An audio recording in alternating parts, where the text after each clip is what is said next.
লক্ষ্মীপুরের রায়পুরে মা ও দুই মেয়েকে কুপিয়ে হত্যা করা হয়েছে। এ ঘটনায় আহত হয়েছেন আরও এক মেয়ে। অন্যদিকে ঘাতক যুবককে গণপিটুনি দিয়েছে উত্তেজিত জনতা। ঘটনাস্থলেই তার মৃত্যু হয়। বাবাহারা পরিবারে দুই মেয়ে আর মায়ের প্রাণ গেছে ঘাতকের অস্ত্রের আঘাতে। সকালে লক্ষ্মীপুরের রায়পুর পৌর এলাকায় এ ঘটনা। নিহত হয়েছেন মা শাহিনুর বেগম, বড় মেয়ে কলেজ ছাত্রী সাইমা আক্তার আর ছোট মেয়ে শিফা আক্তার।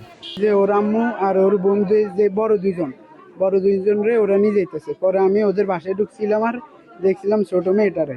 পরে আমি সহ আরেকজনে ওই ছোট মেয়েটারে উঠে নিছি।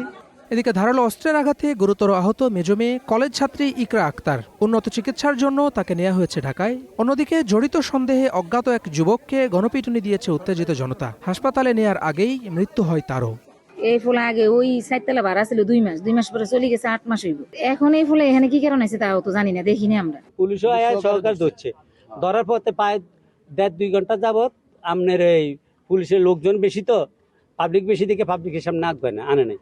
পাবলিক উত্তেজিত পুলিশের কাছে ডিল মারা হয়েছে। খবর পেয়ে ঘটনাস্থলে যায় পুলিশ। উত্তেজিত জনতাকে থামাতে গিয়ে ইট পাটকেলে আহত হয়েছেন পুলিশের 7 সদস্য। একই পরিবারের মা এবং 3 মেয়ে গুরুতর জখম হয়েছিল ও 2জন জায়গায় মারা গেছেন, মা এবং ছোট মেয়ে। আর বড় মেয়েটা হাসপাতালে নেওয়ার পরে মারা গেছে, আর মেজ মেয়েটা তাকে ঢাকায় রেফার করা হয়েছে, সে এখনো পথে আছে আর কি। কয়েক বছর আগে বিদ্যুৎ স্পৃষ্ট হয়ে মারা যান শাহিনুর বেগমের স্বামী মোহাম্মদ কামাল। এরপর থেকে ছেলে মেয়েদের নিয়ে এই ভাড়া বাসাতেই থাকতেন Shahinur Begum. Desk report, star news.